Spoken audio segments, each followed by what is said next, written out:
오늘은 예루살렘 교회라는 제목으로 말씀을 들을 때 그날에 받는 여러분 되시기를 축복합니다. 초대교회의 대표적인 교회는 예루살렘 교회와 안디옥 교회인 것입니다. 오늘은 예루살렘 교회를 중점으로 말씀하고 있습니다. 예수님께서는 제자들에게 이렇게 말씀했습니다. 사도행전 1장 8절에 오직 성령이 너에게 임하시면 너희가 권능을 받고 예루살렘과 온 유다와 사마리아와 땅까지 이르러 내 증인이 되리라 말씀했습니다. 이 말씀을 듣고 그들은 마가의 다락방에 앉아서 열심으로 기도했습니다. 그때 오순절날 성령께서 그들에게 임해 성령 충만함을 받았습니다. 성령 충만함을 받은 그들은 이제 나가서 복음을 증거하게 됩니다. 이렇게 나가서 복음을 증거할 때 예루살렘 교회는 폭발적인 부흥을 가져오게 되었습니다. 성경은 이렇게 말하고 있습니다. 사도행전 2장 36절에서 41절은 이렇게 말하고 있습니다. 그런즉 이스라엘 온 집은 확실히 알지니 너희가 십자가에 못 박은 이 예수를 하나님이 주와 그리스도가 되게 하셨느니라. 그들이 이 말을 듣고 마음이 찔려 베드로와 다른 사도에게 물어 이르되 형제들아 우리가 어찌할꼬 하거늘 베드로가 이르되 너희가 회개하여 각각 예수 그리스도의 이름으로 세를 받고 죄사함을 받으라. 그러면 성령을 선물로 받으라 하니 이 약속은 너희와 너희의 자녀와 모든 먼 데 사람 곧 주 하나님이 얼마든지 부르시는 자에게 너희나 너희가 이 폐역한 세대에서 구원을 받으라 하니 그 말을 받은 사람이 세례를 받으며 그날에 신도의 수가 3,000이나 더하더라. 성령 충만을 받은 그들이 나가서 복음을 증거할 때 하루에 3,000명이 되는 신도들이 교회로 몰려오게 된 것입니다. 그래서 예루살렘 초대교회는 엄청난 폭발적인 부흥이 이루어졌습니다. 이렇게 부흥이 일어나게 될 때 예루살렘 교회는 무엇을 하였는가요? 첫째, 예루살렘 교회는 예배 중심적인 교회였다는 것입니다. 사도행전 2장 42절은 말하고 있습니다. 그들이 사도들의 가르침을 받아 서로 교제하고 떡을 떼며 오로지 기도하기를 힘쓰니라 그랬습니다. 여기에 사도들의 가르침을 받았다라고 했습니다. 이 사도들의 가르침을 받았다는 것은 사도들이 이제 3,000명 앞에서 설교를 했다는 것입니다. 이제 설교의 말씀으로 그들을 가르쳤다는 것입니다. 그 설교의 제목이 무엇입니까? 구원이라는 것입니다. 너희가 이 폐역한 세대에서 구원을 받으라. 구원인 것입니다. 그러면 구원 받기 위해서 사도들이 무슨 말씀을 증거했을까요? 먼저 십자가와 부활을 전했다는 것입니다. 둘째로 회개의 말씀을 전했다는 것입니다. 실제로 예수 그리스도에 대해서 말씀을 증거했습니다. 넷째로 성령님에 관해서 말씀을 증거한 것입니다. 이 말씀을 듣고 그들은 가슴이 찔리고 회개하고 예수 그리스도의 이름으로 세례를 받고 죄사함을 받고 성령을 선물로 받아 마침내 구원에 이르게 된 것입니다. 여러분, 현대인들이 들어야 할 설교의 말씀이 무엇입니까? 세상의 지식을 듣는 것이 아닙니다. 세상의 어떤 뉴스를 들으러 교회에 온 것이 아닙니다. 세상의 어떤 도덕적인 말, 윤리적인 말을 들어 온 것이 아닙니다. 이 세상에 어떤 삶의 지혜를 듣기 위해서 온 것이 아닙니다. 우리가 들어야 할 메시지는 바로 십자가와 부활의 말씀입니다. 우리가 들어야 할 메시지는 회개에 대한 메시지인 것입니다. 우리가 들어야 할 메시지는 오직 예수 그리스도를 전하는 것입니다. 우리가 들어야 할 말씀은 성령님의 말씀을 들어야 되는 것입니다. 우리가 들어야 할 말씀은 바로 이 성경의 말씀인 것입니다. 이것이 바로 영적인 말씀입니다. 교회에 와서 우리는 영적인 하나님의 음성을 듣고 우리의 심령이 변화받아서 구원에 이르는 것입니다. 바로 이 하나님의 말씀을 듣기 위해서 우리는 이 세상에서부터 이 교회로 온 것입니다. 할렐루야. 또한 오늘 본문에 교제하고 떡을 띄었다고 그랬습니다. 이 교제한다는 것은 모여서 우리 하나님께 예배드림을 말하는 것입니다. 모여서 말씀을 듣고 성찬을 나누며 그리고 성도의 교제를 나누며 하나님과 교제하는 것입니다. 여러분, 교회는 모이는 것입니다. 그래서 히브리어 칼이라는 교회라는 단어는 총회라는 뜻으로 모든 사람이 한 자리에 모인다는 것입니다. 또한 헬라어 에클레시아는 세상 밖에 있는 사람들이 부름을 받아서 교회 한 자리에 모였다는 것입니다. 모여서 무엇을 합니까? 하나님께 예배드리는 것입니다. 여러분, 성경은 이렇게 말하고 있습니다. 히브리서 10장 24절에서 25절에 말씀하고 있습니다. 서로 돌아봐 사랑과 사랑을 격려하며 모이기를 피하는 어떤 사람들의 습관과 같이 하지 말고 오직 권하여 그날이 가까움을 볼수록 더욱 그리하자 그랬습니다. 사도행전 2장 46절은 이렇게 말하고 있습니다.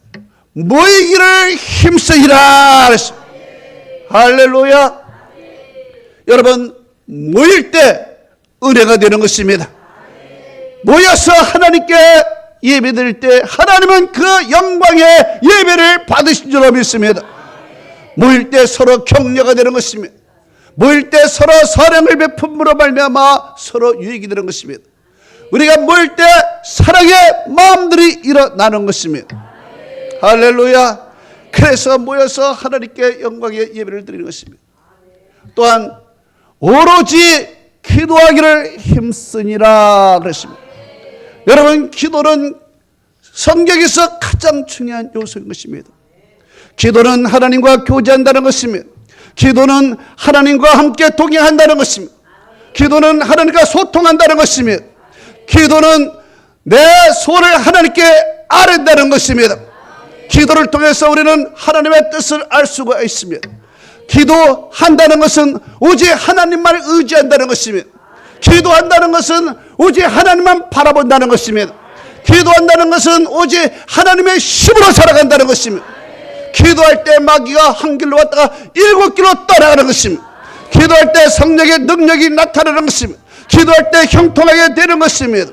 기도할 때 응답받게 되는 것입니다. 기도할 때 성령 충만함을 받는 것입니다. 기도할 때 성령의 지혜가 오는 것입니다. 기도할 때 성령의 인도를 받는 것입니다. 기도할 때 하나님의 축복을 받는 것입니다. 기도할 때 기적이 일어나는 것입니다. 이럼에도 불구하고 기도 안 한다는 것은 무엇입니까? 이럼에도 불구하고 기도 안 한다는 것은 하나님을 나의 하나님으로 인정하지 않는 것입니다. 이럼에도 불구하고 기도하지 않는 것은 내가 내 삶에 내가 주인이 된다는 것입니다. 이럼에도 기도하지 않는다는 것은 사단과 교제하며 산다는 것입니다. 이럼에도 기도하지 않는다는 것은 하나님의 축복이 필요 없다는 것입니다. 그렇기 때문에 구약이나 신약에서 가장 중요한 요소는 바로 기도인 것입니다. 그래서 오로지 기도에 힘쓰니라 그랬습니다. 이 사도들은 기도하는 것을 절대로 놓치지 않았습니다. 예수님의 제자들이 마귀에게 패배하고 나서 조용히 예수님께 와서 물었습니다. 마가복음 9장 28절에 주여 우리는 어찌하여 그 귀신을 쫓아내지 못하였나이까 물었습니다. 이때 예수님께서 답을 주셨습니다. 마가복음 9장 29절에 기도 외에는 다른 것으로는 이런 종류가 나갈 수 없느니라. 기도 외에 아무것도 안 되는 것입니다. 그렇기 때문에 기도할 때 병든 귀신이 떠나갈 줄로 믿습니다. 또한 이렇게 기도하는 사도들에게 어떤 일이 일어났습니까? 사도행전 2장 43절에 사람들이 두려워하고 그리고 사도로 말미암아 기적과 표적이 많이 나타났다 그랬습니다. 왜 두려워할까요? 기도하는 자에게 영적인 권위가 있기 때문에 그렇습니다. 영적인 권위가 있기 때문에 사단이 두려워 떠는 것입니다. 그리고 병든 것들이 떠나가는 것입니다. 앉은 벽에 일어나고 죽은 자가 살아나는 것입니다. 각종 병들이 다 치유가 되는 것입니다. 할렐루야. 저는 여러분들이 영적 권위가 있기를 축원합니다. 두 번째로 예루살렘 교회는 헌신하는 사람들이 많이 있다는 것입니다. 사도행전 2장 44절에서 45절은 이렇게 말씀하고 있습니다. 믿는 자들이 다 함께 있어 서로 물건을 통용하고 또 재산과 소유를 팔아 각 사람의 필요에 따라 나눠주고 날마다 마음을 갖춰여 성전에 모이기를 힘쓰며 집에서 떡을 띠며 기쁨과 순전한 마음으로 음식을 먹으라고 기록하고 있습니다. 여러분, 교회라는 것은 어느 것입니까? 여러 종류의 사람이 다 모이는 것이 교회인 것입니다. 가난한 자도 오고 부자도 오는 것이고 낮은 자도 오고 높은 자도 오고 노예도 오고 죄인도 오고 이 교회는 다 천차만별로 모이는 것입니다. 이 세상에서는 구별하고 계급이 있고 높음이 있고 낮음이 있지만은 교회에 오면은 어떻습니까? 다 한 가족이 되는 것입니다. 다 형제가 되는 것입니다. 그래서 교회에서는 서로 날마다 마음을 같이 하고 교회에서는 서로가 나누는 것입니다. 여기서 집에서 떡을 떼며라고 그랬습니다. 초대교회는 집이 곧 교회였습니다. 오늘같이 이런 교회가 없고 그저 은혜 받은 사람 집에 모여서 예배드리는 것이 바로 교회였습니다. 그래서 이 집을 교회로 헌신하는 그 사람들은 정말 큰 헌신을 하나님께 드렸습니다. 제 친한 친구 목사가 있습니다. 이 사람은 장애인인 것입니다. 장애인, 팔이 하나 없기 때문에 이 사람은 장애인이었고 그리고 이 사람은 저같이 이런 일반적인 목회라는 것이 아니라 장애인을 위한 특수 목회라는 것입니다. 그래서 미랄재단에서 장애인을 위해서 특수 목회를 하고 있는데 이제 이 사람도 이제 나이가 들었습니다. 그리고 이번에 홍콩에 가서 선교사님과 같이 얘기하는 중에 그가 이랬습니다. 선교사님, 교회 짓는데 얼마가 듭니까? 예, 얼마가 듭니다. 그럼 제가 사비로 그 교회를 짓겠습니다. 아니, 어쩐 일이십니까? 이유를 물었습니다. 목사님은 대답하십니다. 그래도 제가 목사입니다. 제가 그래도 목사인데 이제 하나님 앞에 가기 전에 제가 꼭 교회를 한번 세우고 싶은 마음이 이렇게 가득했습니다. 그래서 하나님 앞에 가기 전에 교회를 하나 꼭 싶은 마음으로 제가 이렇게 교회를 짓고자 합니다. 정말 큰 의시였습니다. 여러분, 초대교회를 보십시오. 바울의 설교를 루디아가 그 집을 교회로 만들었습니다.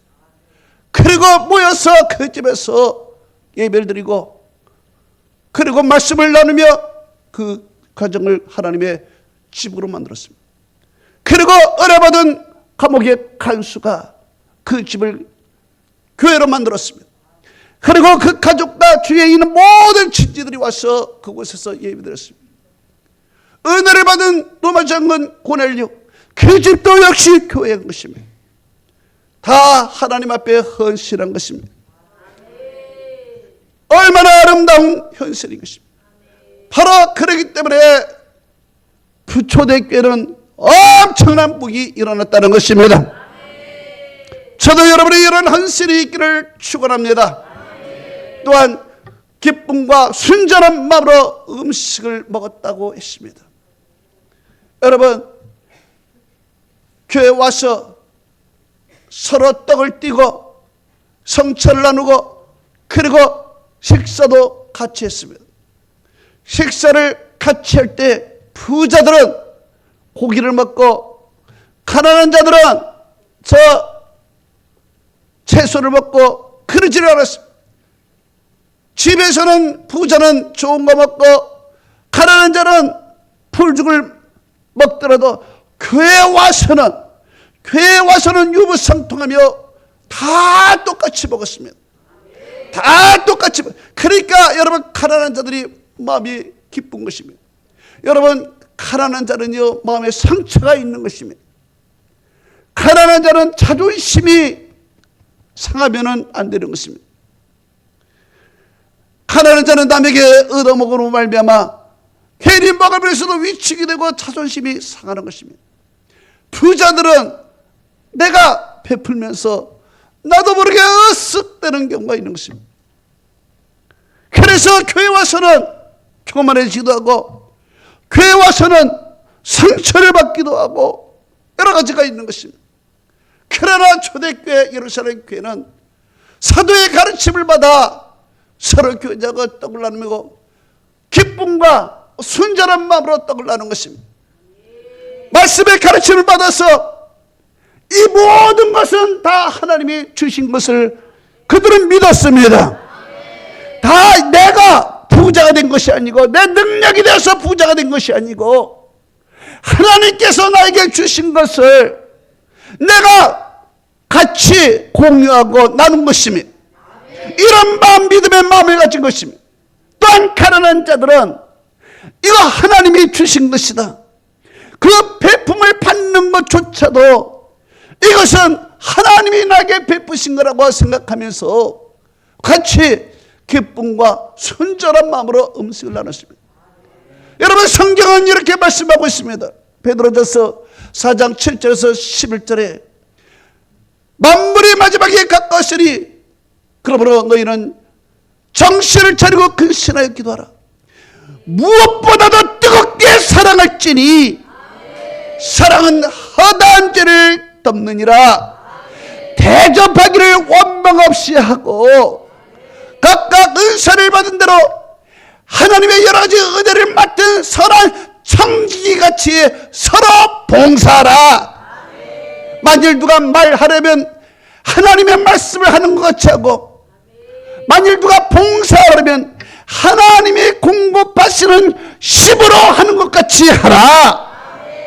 이는 예수 그리스도로 말미암아 하나님의 영광을 받으시게 하려 함이니 그에게 영광과 권능이 세세에 있도다. 할렐루야.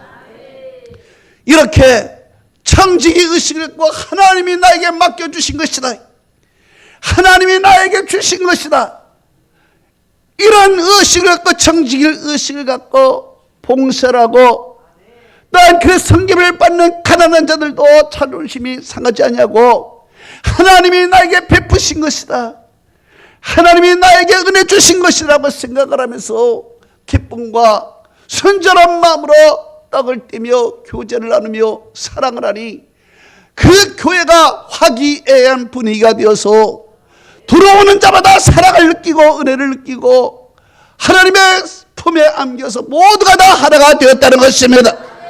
저는 우리 교회가 화기애애한 분위기가 되기를 바랍니다. 같이 음식을 먹고 같이 사랑을 나누고, 내 교만한 자도 없고 상처받은 사람도 없고, 모두가 다 하나님 안에서 한 형제요, 모두가 다 하나님 안에서 주신 모든 것을 가지고 청지기 의식을 갖고 우리가 하나 되는 축복이 있기를 축원합니다. 마지막 세 번째로 예루살렘 교회는 영적인 일에 힘쓰므로 부흥이 되었다는 것입니다. 사도행전 2장 47절은 이렇게 말씀하고 있습니다. 하나님을 찬미하고 또 온 백성에게 친성을 받으니 주께서 구원받는 자를 날마다 더하시니라. 할렐루야. 여러분, 여기에 하나님을 찬미했다 그랬어요. 하나님을 찬미했다. 이 말은 하나님을 찬미하되 교회에서도 하나님을 찬미하고 교회 밖에라서도 하나님을 찬미했다는 것입니다. 즉 생활 전체가 하나님을 찬미하는 것입니다. 생활 전체, 내 생활 속에서 하나님을 찬송하고 하나님께 감사하고 하나님께 영광을 돌렸다는 것입니다. 그렇기 때문에 그들의 마음이 천국이야. 어디든지 하늘나라가 되는 것입니다. 찬미하고 감사하고 늘 하늘께 영광을 돌리는데 내 마음에 어디 천국이죠. 여러분, 여러분의 말로, 여러분의 입으로 항상 하나님을 찬송하기를 축원합니다. 여러분의 입술로 하나님께 늘 감사하기를 축원합니다. 불평한 일이 있어도 입으로 하나님을 감사하십시오. 그러면은 내 마음의 불평이 사라지는 것입니다. 내 마음이 지옥 같더라도 하나님께 감사해 보십시오. 그러면 내 마음이 천국이 되는 것입니다. 여러분, 내 입술로 내 마음이 천국이 되기도 하고 지옥이 되고, 내 입술로 복도 받고 그리고 내 입술로 저주도 받는 것입니다. 여러분, 성경은 이렇게 말하고 있습니다. 잠언서 4장 24절에 구부러진 말을 네 입에서 버리며 삐뚤어진 말을 네 입술에서 멀리하라 그랬습니다. 여러분, 잠언서 6장 2절은 말하고 있습니다. 네 입의 말로 네가 꼈으며 네 입의 말로 네가 잡혔느니라 그랬습니다. 또한 잠언서 13장 3절은 이렇게 말하고 있습니다. 네 입을 지킴으로 생명을 보존하나 네 입술을 크게 열림으로 멸망이 오느니라 그랬습니다. 여러분, 잠언서 15장 23절은 이렇게 말하고 있습니다. 네 입의 대답으로 말미암아 기쁨을 얻나니 그 상황에 맞는 말이 어찌 아름다운가 그랬습니다. 그렇습니다. 여러분, 한 입으로 우리는 천국이 되고 지옥이 되는 것입니다. 한 입으로 우리는 축복도 받고 저주도 받는 것입니다. 여러분, 한 입으로 우리는 죽고 사는 것입니다. 그렇기 때문에 잠언서 18장 21절은 이렇게 말하고 있습니다. 죽고 사는 것이 혀의 힘에 있나니 혀를 쓰기를 좋아하는 자는 혀의 열매를 먹으리라 그랬습니다. 여러분, 우리가 말한 대로 그대로 되는 것입니다. 우리가 감사하면 감사한 열만 생기는 것입니다. 우리가 축복하면 축복한 열만 생기는 것입니다. 하나님을 찬송하면 마음에 천국이 되는 것입니다. 그렇기 때문에 우리는 항상 우리의 그 언어로 하나님을 찬미하고 하나님께 영광을 돌려야 될 줄로 믿습니다. 바로 이 예루살렘 교회는 밖에서나 안에서나 하나님을 찬미하고 늘 감사하고 늘 기쁘고 천국을 살아가니 주위 사람들이 그들을 보고 은혜를 받는 것입니다.